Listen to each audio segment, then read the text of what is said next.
አቡነ እንድርያስ ለመኮንን የመጣችው ጎጣጎጦች አቡነ ጳውሎስን አትወክሏል። ከየት ተሰብስባችሁ ተልእኮውን ይዛችሁ እንደመጣችሁ በጣም ጥራላችሁ። እስቲ መጀመሪያ የቤተክርስቲያን ልጆች ከሆናችሁ እናንተ አቡነ እንድርያስን ያዋረድ ነው ስሏችሁ ቅድስት ቤተክርስቲያንን በጥንቁልና በአስማት ለማዋረድ የመጣችሁ ብኩርናችሁን የሸጣችሁ የኤሳው ልጆች ናችሁ ብዬ ነው የማምን እንጂ አባቶች እዛ የሚቀብሩት በራሱ ያደነዝዘዋል። በቃ ደንዝዞ ነው የሚመለሰው። የታወቀ ነው ልላችሁ ፈልጌ ነው። በጣም ኖርማል ነው። ኦሞስ እግዚአብሔር ይባርክ። እሺ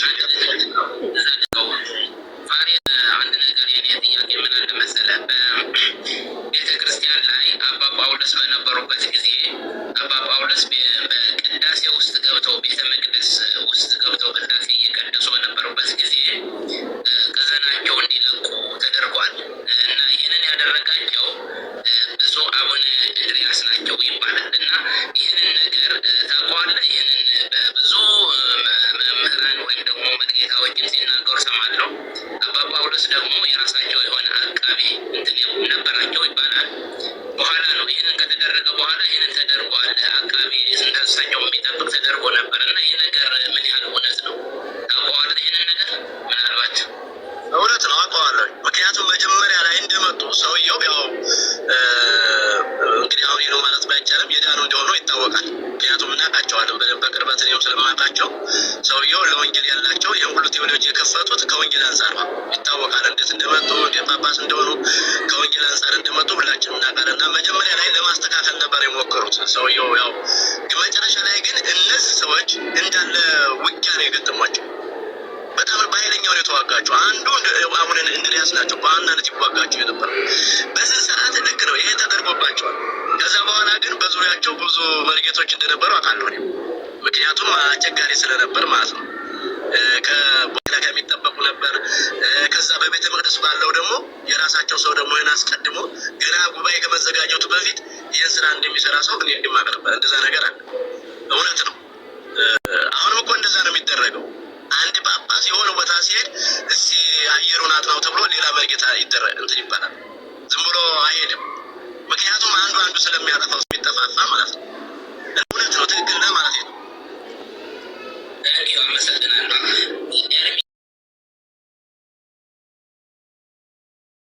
በስመ አብ ወወልድ ወመንፈስ ቅዱስ አሐዱ አምላክ አሜን። ሰላም ብያለሁ። ውድ የተዋሕዶ ልጆች እንደምን ዋላችሁ፣ እንደምን ሰነበታችሁ? አሜን። እግዚአብሔር የተመሰገነ ይሁን ብያለሁ። እንግዲህ እንደምታዳምጡት ትናንትና ማታ አንዲታችን የላከችልን የቲክቶክ ውይይት ነው። ይህ ውይይት እንግዲህ በጣም ያሳቀኝ ነገር ቢኖር እንግዲህ ብፁዕ ወቅዱስ አቡነ ጳውሎስ የኢትዮጵያ ኦርቶዶክስ ተዋሕዶ ቤተክርስቲያን ፓትርያርክ የነበሩ አሁን በሕይወት የሌሉ አባታችን እንግዲህ በወቅቱ ብዙ ተብለዋል። ያም ታሪክ ያ ሕይወትም አልፏል። ግን ቢሆንም አሁን ካለችው ቤተክርስቲያን ይልቅ በአቡነ ጳውሎስ ጊዜ የነበረችው ቤተክርስቲያን ትከበር፣ ትፈራ፣ ትዘምን ነበር ብዬ አምናለሁ። ያቺ ቤተክርስቲያን ማንም እየተነሳ አፉን አልከፈተባትም። ማንም እየተነሳ በቅድስት ቤተክርስቲያን ላይ ልጋጉን ሊያንጠበጥብባት አልቻለም። ያቺ በአቡነ ጳውሎስ የነበረችው ቤተክርስቲያን የተከበረች ነች እና አቡነ ጳውሎስ አባታችንም ጥሩ ታሪክ ይኖራቸው መጥፎ ታሪክ ይኖራቸው የራሳቸውን አሻራ አስቀምጠው አልፈዋል። ነፍሳቸውን በአብርሃም በይስሐቅ በያዕቆብ አጠገብ ያስቀምጥልን፣ የአባታችን ነፍስ ይማር እያልን ግን አሁን እናንተ አቡነ ጳውሎስን ደግፋችሁ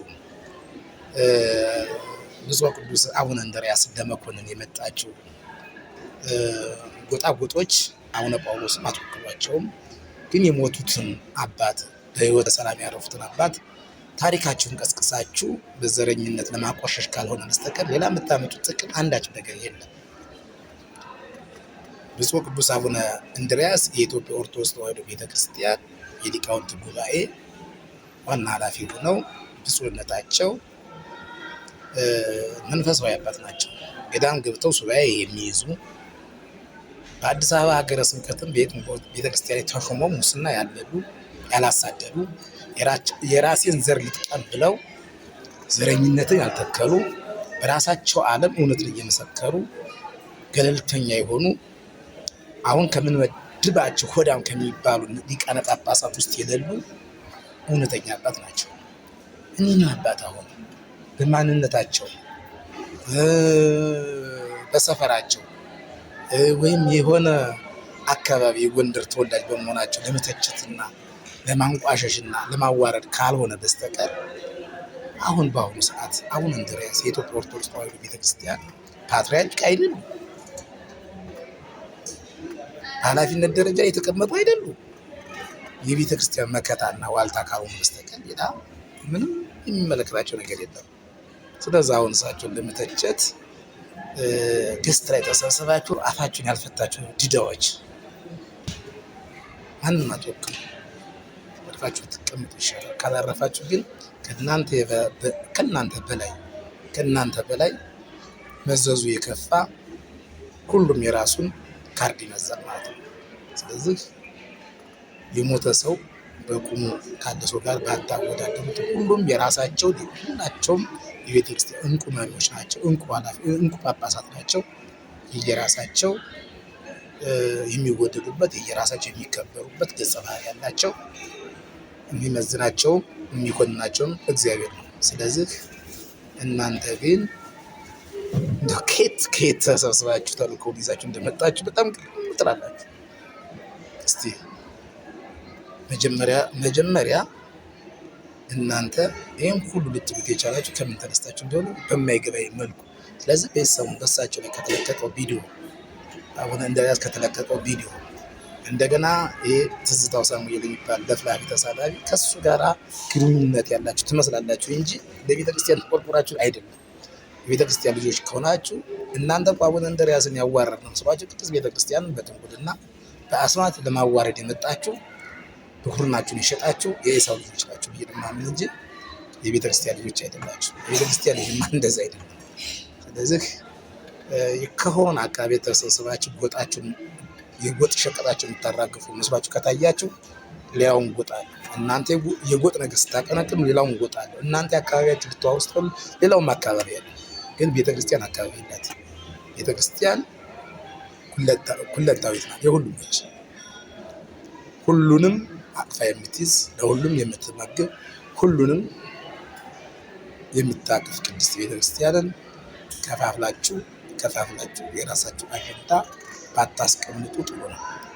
በአቡነ ጳውሎስ ጊዜ የነበረው እና በአቡነ መርቆሪዎስ ጊዜ የነበረው የውጭ ሲኖዶስ እና የሀገር ቤት ሲኖዶስ እየተባለ የነበረውን ክፍፍል ታስታውሳላችሁ። ያ ዘመንም ታልፏል። ስለዚህ እንደገና ወደዛ ዋሻ ውስጥ ለመግባት ወደዛ ለመመለስ የምታሽቋልጡ አሽቋላጮች አርፋችሁ ተቀምጡ ይችላል።